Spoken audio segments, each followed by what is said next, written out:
Okay. Hello, everyone. Welcome to the show. I'm your host, Chris. Today we have very special guest, Matthew DeBoard, maker of these products. Now, I'm going to let him explain to you what these products are because it is not as simple. It's not the everyday product that you see. Matthew, welcome to the show. Thank you. It's great to be here. I really appreciate it. So, I mean, before we get into anything, how did you come up with this idea for such a unique product? Like, before we get to that, what is the product? You got to explain it. I can't explain it. Yeah, I'll explain it. So we make edible wraps out of fruits and vegetables. We're the only company that does it. And so our tomatoes, tomato, our carrots, carrot, our mangoes, mango. I have the same pitch, right? A tomato tortilla, it's a red tortilla. It's not tomato. So, our tomato wrap is made from tomato. Our carrot wrap is made from carrots. And our tomato wrap is around 25 calories versus 250 for tortilla. And what's really cool is the application I'm talking about is to replace bread and tortillas, but we also have started the company. It's a product to replace seaweed on sushi, and so that's pineapple habanero, mango chipotle, barbecue, and then the product that you showed there is what we call snack pods, and so you can actually heat seal the product and make little edible pods out of it. And so we have a platform technology where we're the only company that makes wraps out of fruits and vegetables. It's insane. That phrase of we're the only company that makes wraps out of fruits and vegetables is so unique and specific.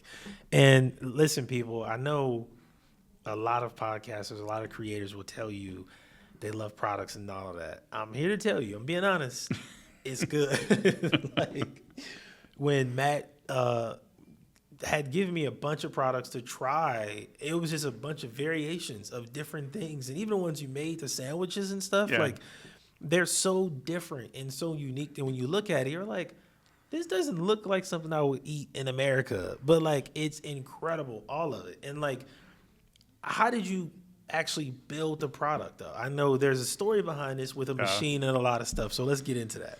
Yeah, so I lived in Japan, and that's where I got the idea. And so in Japan, they have a lot of products that use the sushi seaweed. It's called nori. And I just kept, and it's healthy and it's convenient and it's affordable. And you're walking to work and you go into the convenience store and it's different. They have a lot of grab and go that's healthy. Where here, it's not healthy. And so when I kept thinking while living there is how can I have these healthy products at home?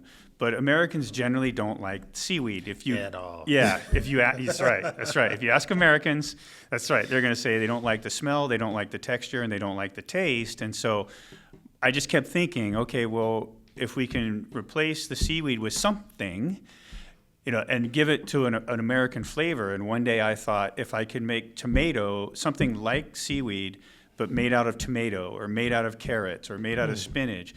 And that's where the idea germinated. And so then I returned home, and then I partnered with the USDA's Agricultural Research Service in a public-private partnership. So it's called a CRADA. It's a Cooperative Research and Development Agreement. So I worked at the research facility for 4 years with the scientists to actually develop the product. And then what you're talking about is we had to develop the process as well, because no one could do it. We developed the product and we developed the process. So a lot of CPG companies, consumer packaged goods companies, they do what's called contract manufacturing. And so I've got my grandma's sauce idea. I'll just go to a sauce company, give them the recipe, and they make it. Yeah. Well, we couldn't do that. Nobody makes it. And so we had to put up our own facility and our own plant and produce the product ourselves. So I heard a story from Greta about you having to like drive over the product and like use your truck and stuff. Like that's crazy. That's a crazy just vision of you trying to make a food product by driving over it. Yeah. So that's before I did the CRADA with the scientists. I'm not a scientist. Okay. And so what I did was I just did what I thought would work. And so I took carrots and tomatoes, and so I put carrots in a blender, and I made a slurry out of it, and then when you make paper, it's called decaling. Decaling when you make paper, and so I thought, well, maybe I can make a carrot sheet if I carrot paper if I did decaling. And so what I did was I blended the carrots up in a blender, and then I poured them into a screen, and that's how you make paper. And then you let that dry, and you got to kind of squish it out, right? Kind of. And so I'm like, well, how can I squish it out, right? And so what I started doing was I was actually standing on a marble rolling pin that my mother had given me. Oh, wow. And I was standing on it. That's actually good, though, because those are hard. That's a good one. And I was That's a rolling good over start, it, and my sister, I was living at my sister's house doing this call it kitchen chemistry, and she drove home. And she pulls in the garage, she's like, what are you doing? And I said, well, I'm trying to squish the water out of this thing. And she's like, well, just throw it under the tire and I'll drive over it. Oh, man. And so, so we started doing that. And then that was a pretty bad failure because, I'm not a chemist.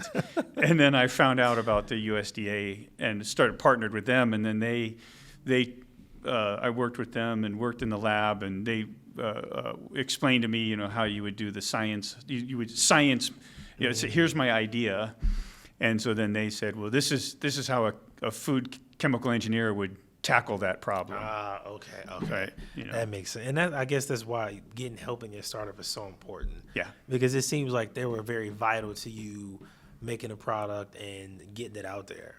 Yeah, and I was very, very, very lucky in many, many ways. Dr. Tara McHugh was the research leader of the processed foods unit at the time. Now she runs the whole center. But she was a rare individual. Normally, the USDA's Agriculture Research Service works with large companies. Only the big boys. Kind of, yeah. Okay.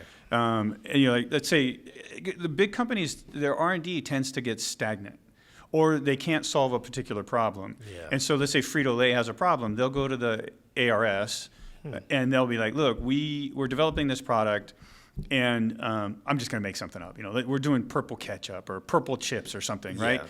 And they're like, we can't figure this out. Well, they'll partner with the Agricultural Research Service to solve that problem. And so then they'll pay them. There's a budget, and they'll pay them. When I went there, they generally didn't work with a solo small guy with an idea, right? I had a job. This wasn't my job, right? And I wasn't a scientist. And so Dr. McHugh, she was willing to work with a solo person. She thought it was a great idea. Coincidentally, her PhD was on edible film. And so it was kind of an ideal lucky stroke for me, a stroke of luck for me. And so then she said, yeah, I told her about Japan and the idea and why I wanted to do it, and that would be great. And the ARS has a few different mandates, and ultimately is to create jobs, but the other one is just to sell value-added agricultural products and to get Americans to eat more fruits and vegetables, because 90% of Americans don't eat their daily allowance of fruits and vegetables. And so just my idea aligned with their mandates, and she was willing to take a risk on a solo guy with an idea. Oh, man, that's cool. That is cool. So, I love that. Yeah, so I was there for 4 years. Wow. Yeah, it looks easy, but it's not, right? The product it looks simple, it looks easy, but there's a lot of engineering behind it. And we don't like to talk like that because people don't want to know that their food was, engineered. Yeah. So we just say, it's a tomato wrap, right? Yeah, and but when I saw it, I knew it was a process behind it. Yeah. I knew I could tell. Yeah.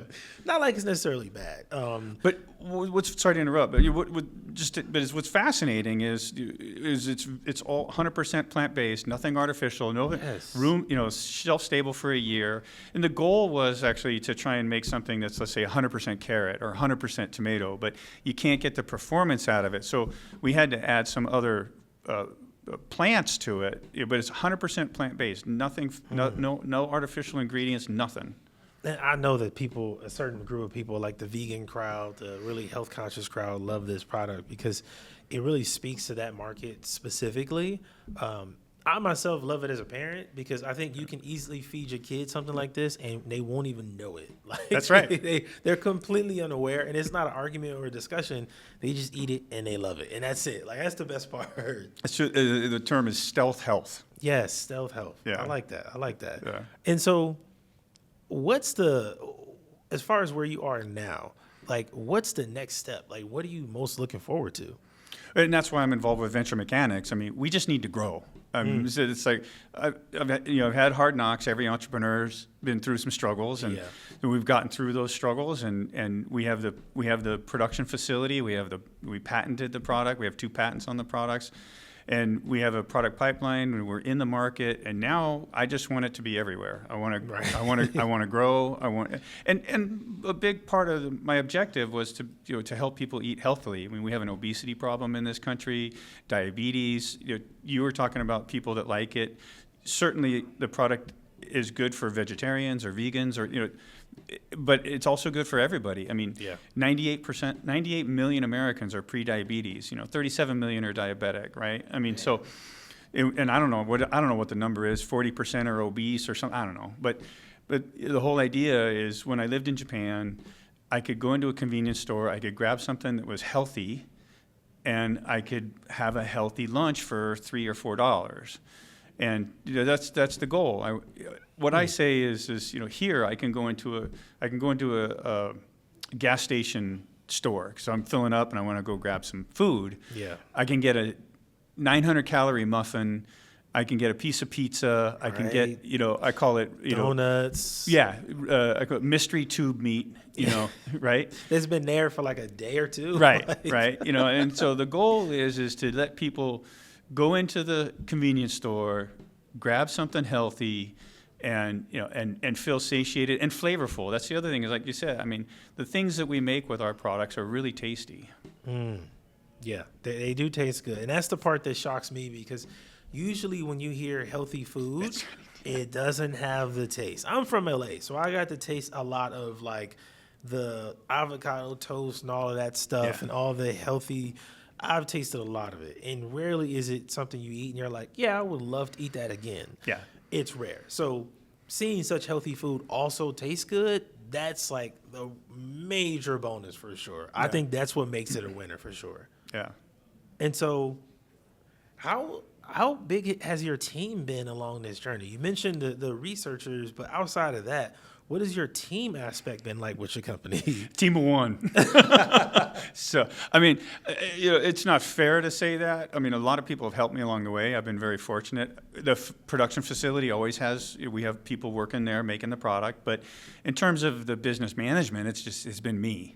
But there's been a lot of people that have helped me along the way, a lot of mentors and advisors and friends, family and stuff. But now is the time where we need to grow, and Venture Mechanics has helped with that. The phrase that I've always been told is investors invest in management. Yeah. They invest in the team. And my thought was, well, give me the money and I'll find a team, right? And that didn't work. And so Venture Mechanics has been really great to help me find a fractional CMO, fractional CSO. There's a lot of other people available to me. And so now the investors believe in the team, right? Yeah, because now you've got some groundwork and stuff. And it makes sense, man, because this is what you've gone through to get here now. Yeah.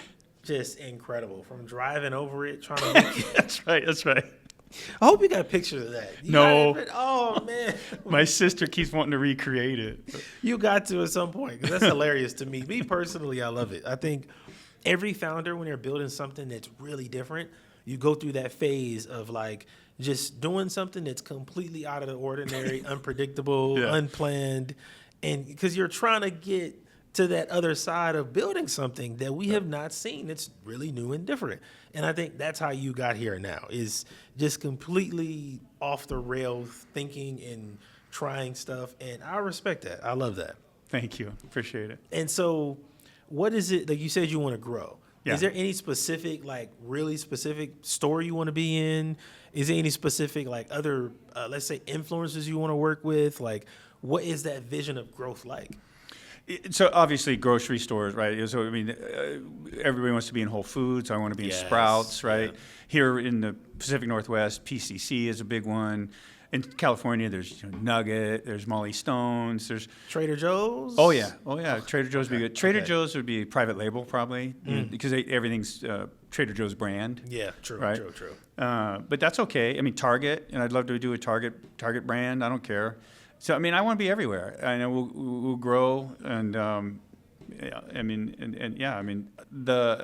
we haven't done anything. I mean, really, I haven't had the money, and so we really haven't done much marketing. So I don't even know where to start with influencers.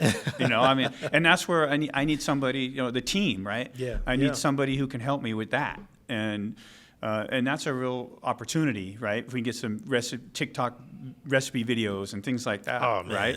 Oh man, yeah. I think that's where I see this product thriving is when a certain community of the younger crowd gets a hold of it. Yep.